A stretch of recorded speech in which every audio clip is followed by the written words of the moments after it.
जय श्री राम, जय श्री हनुमान जी महाराज। आज है पावन पवित्र मंगलवार और आज है 10 मार्च 2026। आपका दिन शुभ हो, मंगलमय हो, यही मेरी प्रभु जी से प्रार्थना है। आप सभी जानते होंगे हनुमान जी महाराज महादेव के 11वें रुद्रावतार है। आज मंगलवार के दिन सुनी जाने वाली कथा, मंगलवार व्रत कथा और साथ ही हम सभी शिव महापुराण इस महीने सुन रहे हैं ताकि ज्ञान में वृद्धि हो और शिव कृपा हमें प्राप्त हो, तो वह हम इस वीडियो में श्रवण करेंगे। आइए शिव महापुराण कथा और साथ के साथ हम सभी श्रवण कर लेते हैं मंगलवार व्रत कथा। उससे पहले आप सभी जानते होंगे आज चैत्र महीने के कृष्ण पक्ष का भी समय चल रहा है। आज है सप्तमी तिथि। सप्तमी तिथि 1:54 के आसपास तक है। उसके उपरांत अष्टमी है। कल 11 मार्च 2026 बुधवार के दिन बुद्ध अष्टमी का व्रत होगा। बुधवार अष्टमी शीतलाष्टमी के रूप में भी जानी जाएगी। बुधवार अष्टमी के दिन जो विशेष उपाय किए जाते हैं, पूजा विधि, कमेंट्स में वीडियो पिन है, दूसरे चैनल पर दी हुई है, आप जरूर देखिएगा। आज अनुराधा नक्षत्र है और ज्येष्ठा नक्षत्र का और हर्षण योग का निर्माण हो रहा है। आज राहु काल का अशुभ समय 3:33 से 5:01 है। राहु काल में किसी नए शुभ काम की शुरुआत ना करें और पूरा दिन सर्वश्रेष्ठ रूप में आज जाना जाएगा। आज अभिजीत मुहूर्त 12:13 से 1 बजे के आसपास हो रहा है। प्रिय श्रोताजनों, इसके साथ ही आज जैसे कि लाभ का चौघड़िया, कोई नया शुभ काम करना चाहते हैं तो इस समय को चुने। लाभ का चौघड़िया 11:08 से 12:37 के आसपास है। इसी समय में आज का पंचांग जिसमें शुभ और अशुभ समय रहता है आपको बतलाती हूँ। आप सुनते हैं, आपका धन्यवाद और आभार। आइए मंगलवार व्रत कथा सुनते हैं और फिर सुनेंगे शिव महापुराण। आज का अध्याय आरंभ करते हैं। जय श्री बालाजी महाराज। जहाँ राम नाम का कीर्तन होता है वहाँ हनुमान जी महाराज स्वयं विराजमान होते हैं, ऐसा शास्त्रों में वर्णित है। इसलिए क्यों कहा जाता है राम से बड़ा राम का नाम। आइए श्रवण करते हैं उस कथा का।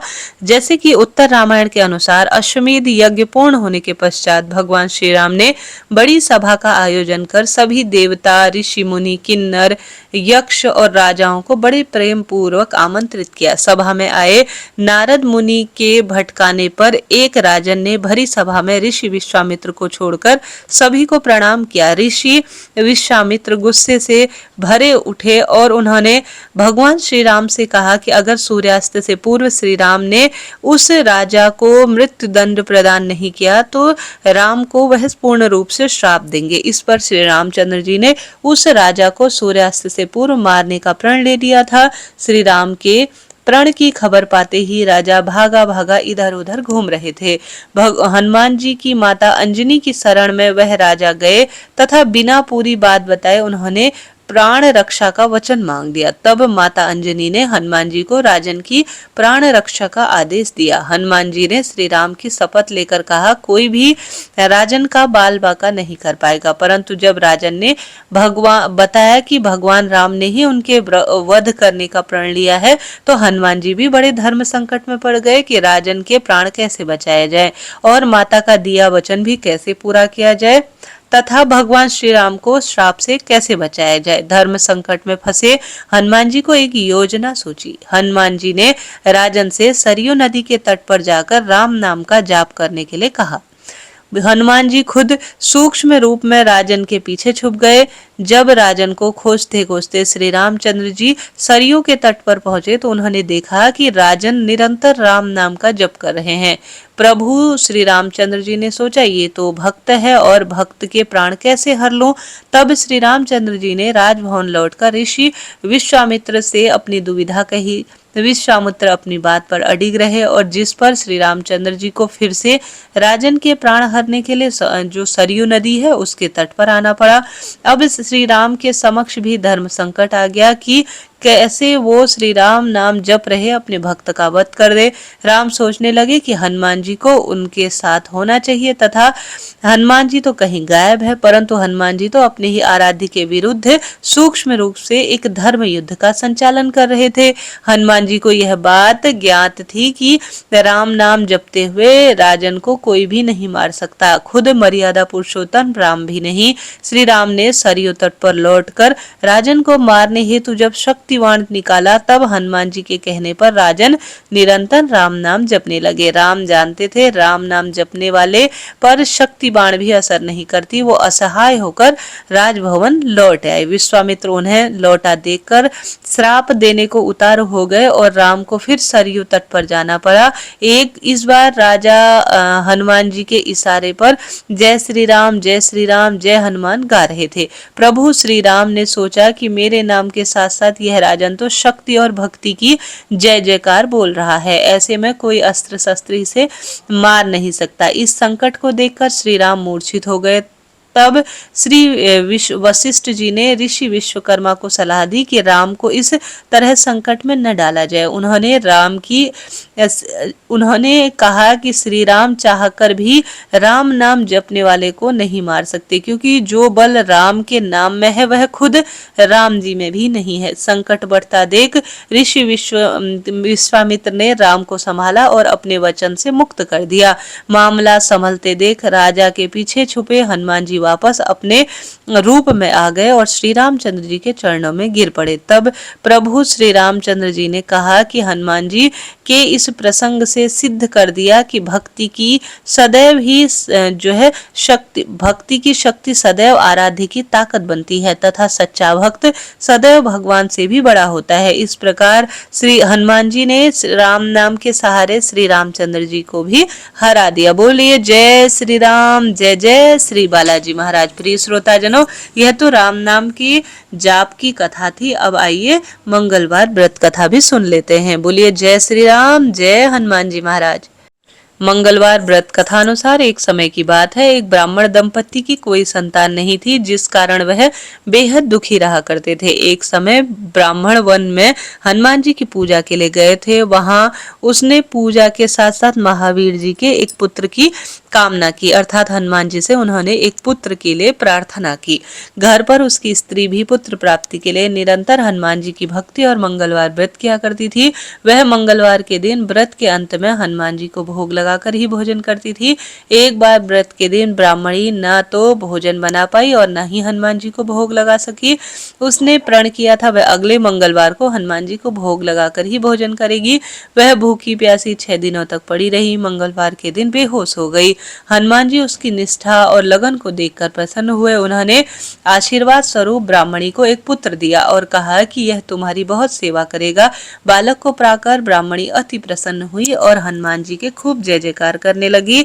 उसके बालक का नाम उसने मंगल रखा। कुछ समय उपरांत जब ब्राह्मण घर आया तो बालक को देखकर पूछा, ये कौन है? पत्नी बोली कि मंगलवार व्रत से प्रसन्न होकर हनुमान जी ने उसे यह बालक दिया है। ब्राह्मण को अपनी पत्नी पर विश्वास नहीं हुआ।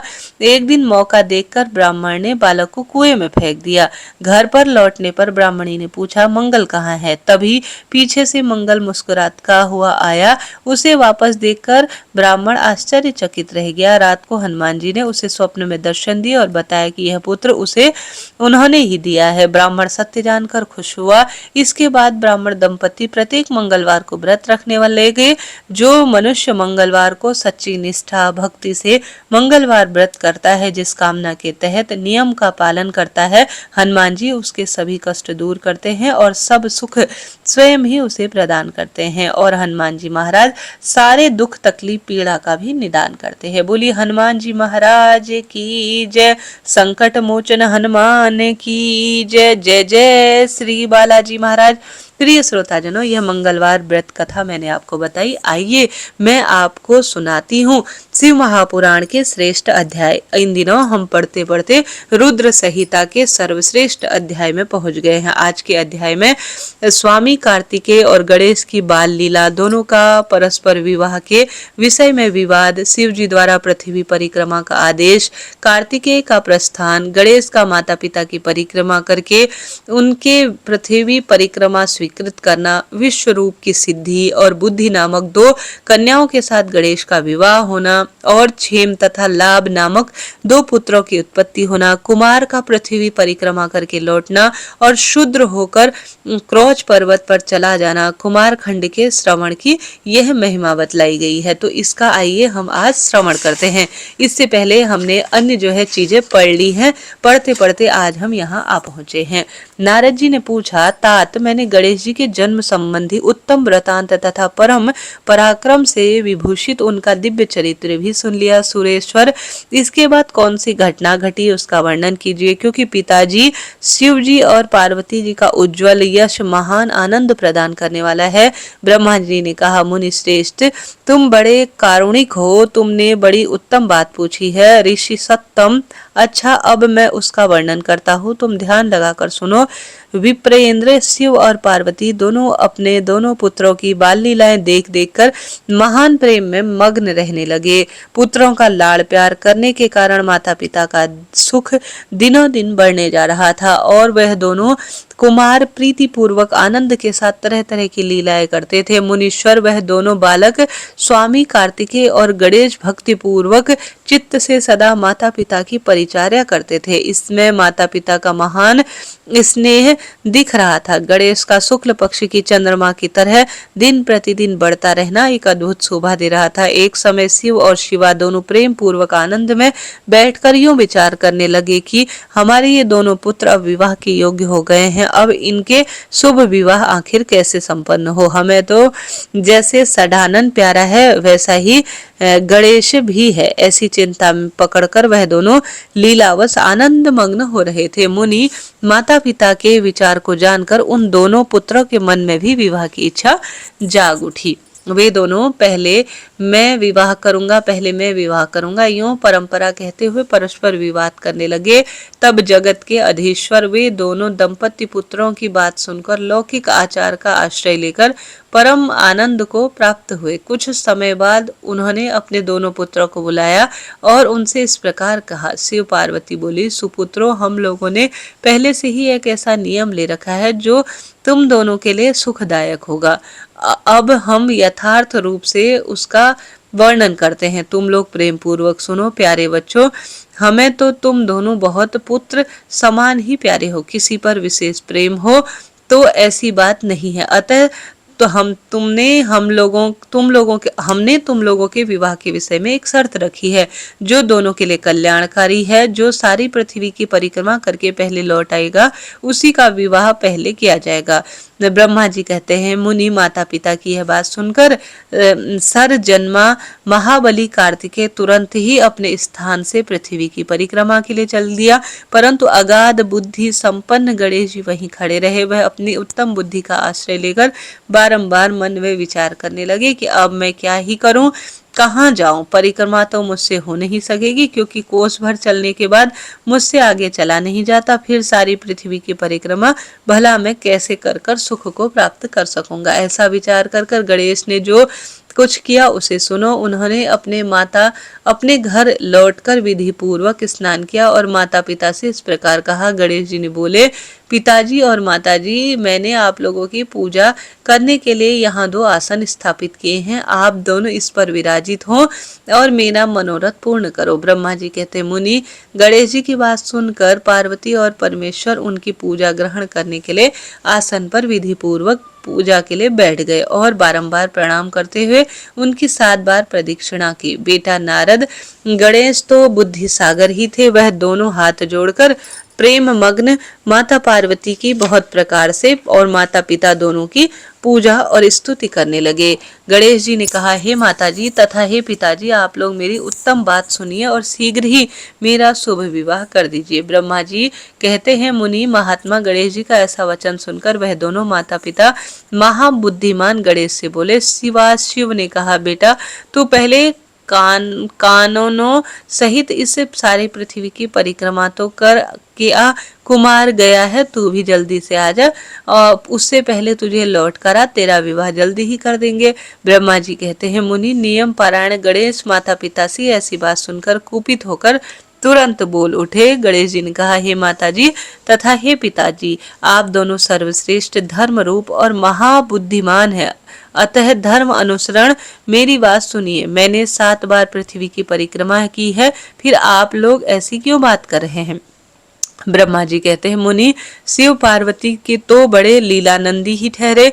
वह गणेश का कथन सुनकर लौकिक गति का अध्याय लेकर बोले। शिव पार्वती ने कहा, पुत्र तूने समुद्र पर्यंत विस्तार वाली बड़े बड़े कानूनों से युक्त तथा सप्त दीपवती विशाल पृथ्वी की परिक्रमा कब कर ली। ब्रह्मा जी कहते हैं, मुनि जब शिव पार्वती ने ऐसा कहा तब वह सुनकर महान बुद्धि संपन्न गणेश बोले। गणेश जी ने कहा, माताजी और पिताजी, मैंने अपनी बुद्धि से आप दोनों के शिव पार्वती की पूजा करके प्रदक्षिणा कर ली है, अतः मेरी समुद्र पर्यंत पृथ्वी की परिक्रमा पूरी हो गई है। धर्म का संग्रहभूत वेदों और शास्त्रों में जो ऐसे वचन मिलते हैं वे सत्य हैं अथवा असत्य। वे वचन है कि जो पुत्र माता पिता की पूजा कर उनकी प्रदक्षिणा कर लेता है उसे पृथ्वी परिक्रमा जनित फल सुलभ प्राप्त हो जाता है, और जो भी माता पिता को छोड़कर तीर्थ यात्रा पर जाता है वह माता पिता की हत्या से मिलने वाले पाप का भागी होता है, क्योंकि पुत्र के लिए माता पिता का चरण सरोज ही मानव तीर्थ और महान तीर्थ सम्मान है। अन्य तीर्थ तो दूर जाने से प्राप्त होते हैं, परंतु धर्म का साधन भूत यह तीर्थ तो पास में ही सुलभ है। पुत्र के लिए माता पिता और स्त्री के लिए पति, यह दोनों सुंदर तीर्थ घर पर ही विद्यमान है। ऐसा तो वेद शास्त्र निरंतर उद्घोषित करते हैं, उसे फिर आप लोग असत्य कर दीजिए, और यदि यह असत्य हो जाएगा तो निसंदेह वेद भी असत्य हो जाएगा और वेद द्वारा वर्णित आपका यह स्वरूप भी झूठा समझा जाएगा। इसलिए या तो शीघ्र ही मेरा शुभ विवाह कर दीजिए या यूं कह दीजिए कि वेद शास्त्र झूठे हैं, आप दोनों धर्म रूप हैं, अतः भली भांति विचार कर इन दोनों को जो परम उत्तर और प्रतीक हो उसे यत्न पूर्वक करना चाहिए। ब्रह्मा जी कहते हैं, मुनि तब जो बुद्धिमानों में श्रेष्ठ उत्तम बुद्धि संपन्न तथा महान ज्ञानी और पार्वती नंदन गणेश इतना कहकर चुप हो गए। उधर वह दोनों माता पिता जगदीश्वर शिव पार्वती गणेश के वचन सुनकर परम आश्चर्यचकित हुए।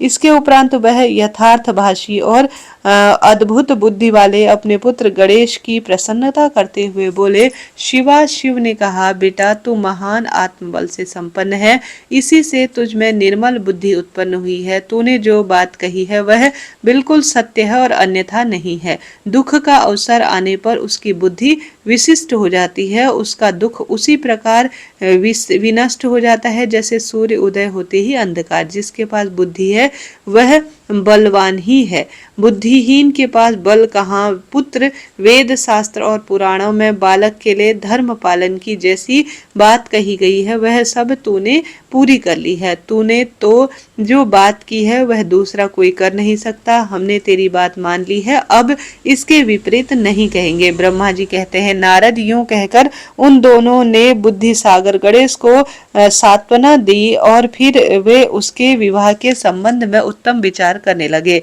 इसी समय जब प्रसन्न बुद्धि वाले प्रजापति विश्वरूप को शिवजी का उद्योग का पता चला तब उस पर विचार करने के लिए परम सुख प्राप्त हुआ। उन प्रजापति विश्वरूप से दिव्य रूप संपन्न एवं शोभांग शोभना दो सुंदरी कन्याएं थी, जिनका नाम रिद्धि और बुद्धि था, सिद्धि और बुद्धि था। क्षमा करे, भगवान शिव और गिरजा ने उन दोनों के साथ हर्षपूर्वक गणेश का विवाह संस्कार संपन्न किया। उस विवाह के अवसर पर संपूर्ण देवता प्रसन्न होकर पधारे। उस समय शिव और पार्वती का जैसा मनोरथ था उसी के अनुसार विश्वकर्मा ने वह विवाह किया। उसे देखकर मुनियों तथा देवताओं को परम हर्ष प्राप्त हुआ। मुनि गणेश को भी उन दोनों पत्नियों के मिलने से जो सुख प्राप्त हुआ उसका वर्णन नहीं किया जा सकता। कुछ काल के पश्चात महात्मा गणेश के उन दोनों पत्नियों से 2 पुत्र उत्पन्न हुए। उसमें गणेश पत्नी सिद्धि के गर्भ से क्षेम नामक पुत्र प्राप्त हुआ और बुद्धि के गर्भ से परम सुंदर पुत्र का जन्म हुआ, उसका नाम लाभ रखा गया। इस प्रकार जब गणेश अचिंत्य सुख का भोग करते हुए निवास करने लगे तब दूसरे पुत्र स्वामी कार्तिकेय पृथ्वी की परिक्रमा करके लौटे। उस समय नारद जी ने आकर कुमार स्कंद को बड़े समाचार शुभ रूप में सुनाए। उन्हें सुनकर कुमार के मन में बड़ा क्षोभ हुआ और वे माता पिता शिव के द्वारा रोके जाने पर भी न रुककर क्रोच पर्वत की ओर चले गए। देवर्षि उसी दिन से शिव पुत्र स्वामी कार्तिकेय का कुमारत्व अर्थात कुंवारपना प्रसिद्ध हो गया और उनका नाम त्रिलोकी में विख्यात हो गया। वह शुभदायक, सर्व पापहारिणी, पुण्यमय और उत्कृष्ट ब्रह्मचर्य की शक्ति प्रदान करने वाला है। कार्तिक की पूर्णिमा को सभी देवता, ऋषि, तीर्थ और मुनीश्वर सदा कुमार का दर्शन करने के लिए क्रोच पर्वत जाते हैं। जो मनुष्य कार्तिकी के पूर्णिमा के दिन कृतिका नक्षत्र का योग होने पर स्वामी कार्तिकेय का दर्शन करता है, उसके संपूर्ण पाप नष्ट हो जाते हैं और उन्हें मनवांछित फल की प्राप्ति होती है। उस स्कंद का विछोह हो जाने पर उमा को महान दुख हुआ। उन्होंने दीन भाव से अपने स्वामी शिवजी से कहा, प्रभु आप मुझे साथ यहाँ से ले चलिए। तब प्रिया को सुख देने के निमित्त स्वयं भगवान शंकर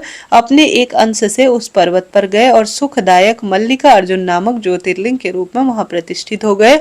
वे सत्पुरुषों की गति तथा अपने सभी भक्तों के मनोरथ पूर्ण करने वाले हैं। वे आज भी शिवा के साथ उस पर्वत पर विराजमान है। बेटा नारद, वे दोनों शिवाशिव भी पुत्र स्नेह में व्याकुल होकर प्रत्येक पर्व पर कुमार को देखने के लिए जाते हैं। अमावस्या के दिन वहां स्वयंभू पधारते हैं और पूर्णिमा के दिन पार्वती जी जाती है। मुनीश्वर, तुमने स्वामी कार्तिकेय और गणेश जी को जो वृतांत मुझसे पूछा था वह सब मैंने तुम्हें कह सुनाया। इसे सुनकर बुद्धिमान मनुष्य समस्त पापों से मुक्त हो जाता है और उसकी सभी शुभ कामना पूर्ण हो जाती है। जो मनुष्य इस चरित्र को पढ़ता अथवा पढ़ाता, सुनता, सुनाता है, निसंदेह उसके सभी मनोरथ सिद्ध हो जाते हैं। यह अनुपम आख्यान पाप नाशक, कीर्तिप्रद, सुख पूर्वक, आयु बढ़ाने वाला, स्वर्ग की प्राप्ति करने वाला, पुत्र पौत्र की वृद्धि करने वाला, मोक्ष प्रद, शिव जी को उत्तम ज्ञान प्रदान करने वाला और शिव पार्वती में प्रेम उत्पन्न करने वाला और शिव भक्ति वर्धक है। यह कल्याणकारक, शिव जी के उद्योत ज्ञान का दाता और सदा शिवमय है। अतः मोक्ष कामी एवं निष्काम भक्तों को सदा इसका श्रवण करना चाहिए। प्रिय श्रोताजनों, यह हमने आज रुद्र संहिता का कुमार खंड संपूर्ण पूर्ण कर लिया और पढ़ लिया, समझ लिया। अद्भुत कामना मेरी इससे संतुष्टि रूप में मुझे प्राप्त हुई। प्रिय श्रोताजनों, अब रुद्र संहिता पंचम युद्ध खंड हम कल से पढ़ना आरंभ करेंगे। अगर आप रोज इसी समय इसी तरह से सुनना चाहते हैं शिव महापुराण, ज्ञान वृद्धि, शिव कृपा के लिए, तो चैनल से जुड़े और सब्सक्राइब करें। अभी के लिए इतना ही। कमेंट्स बॉक्स में श्री शिवाय नमस्तुभ्यम जरूर लिखें। मैं क्या सुधार करूं, किस तरह से आपको इसे पूर्ण रूप से और अच्छी तरह से सुनाऊं, जरूर बताइए। आपकी राय का मुझे इंतजार रहेगा। कमेंट्स बॉक्स में श्री शिवाय नमस्तुभ्यम आप लिख दीजिएगा और सब्सक्राइब करना आप भूल जाते हैं, जरूर कीजिए। वीडियो को शेयर करें जो भी शिव महापुराण सुनना चाहता है। हर हर महादेव।